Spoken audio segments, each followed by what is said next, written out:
All right, the head of the Senate Judiciary and Yale-educated lawyer Dick Durbin dropped this gem on Twitter this week. Free speech does not include spreading misinformation to downplay political violence. Well, for starters, this assertion is contrary to his oath of office, but beyond that, he has to know it's wrong. So the question becomes, why is the head of the Judiciary Committee purposefully redefining what free speech in fact does mean? What's the end goal here? Here now is independent journalist Glenn Greenwald. Glenn, they kind of forget that it's not just speech you agree with that's protected by the First Amendment.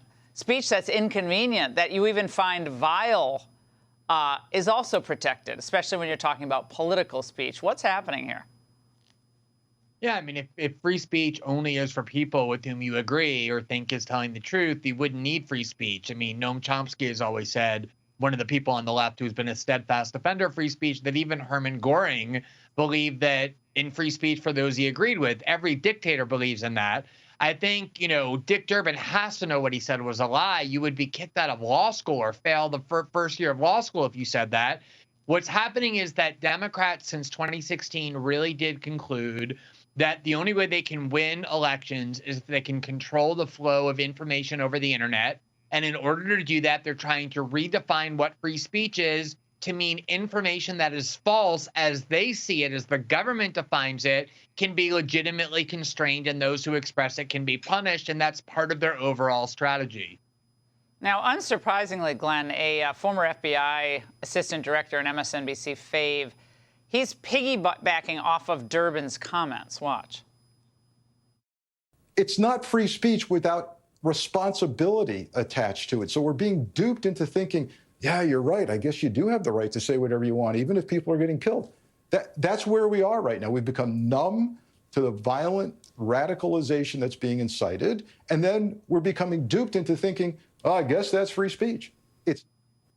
Oh, what a dope. Glenn, free speech isn't something you can be duped into. It's something that is. I mean, this is shocking, actually, even for people like him. I keep trying to say that, this is not an issue where people disagree with Democrats about free speech.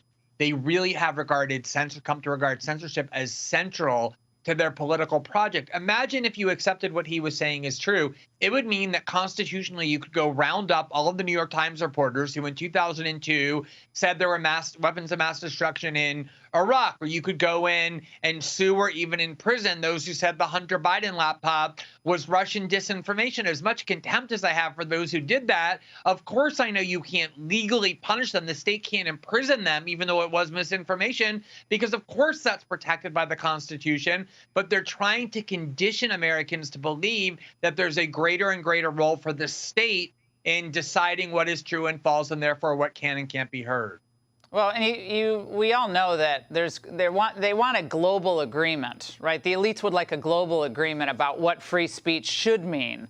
And so across the Atlantic, France has now demanded that the video platform Rumble remove all content from RT, which is a Russian network. Now, to Rumble's credit, they've refused. They pulled their platform from the country entirely and are looking into a legal challenge to this demand. But, Glenn, how significant is it that we now have entire nations trying to bully private companies into censorship? Whether you like RT or hate RT or Al Jazeera or like it or don't, I mean, this is bizarre. What's really alarming about this war is at the beginning of the war in Ukraine, the EU, the entire EU, made it illegal for platforms to broadcast or to platform Russian state media. Now, maybe you like RT or don't. Maybe you want to watch them or you don't. That should be your choice. But the EU has said it's not your choice. If you're a citizen of the EU, you are not allowed to access those outlets, even if you want to hear what the Russians are saying, because we've made it illegal for you to do so. But what they're doing now is they're reaching over to American companies like Rumble, and they're saying, we demand that you take off the news sites that we dislike, or we're going to deny you access to our markets. So that means if you're an American citizen, you are now going to be told, not by a government that you've elected, by governments in Europe or China or Iran or wherever, that you're going to be dictated to what you can and can't hear. And that's why it's so important, Laura, that Rumble, which is now a free speech alternative to YouTube, told the French government they wouldn't comply. Oh, I'm thrilled that they're doing that. Glenn, these are such important issues, and we like to stay ahead of them, not behind them. So thank you for helping us do that. Hey, Sean Hannity here. Hey, click here to subscribe to Fox News YouTube page and catch our hottest interviews and most compelling analysis. You will not get it anywhere else.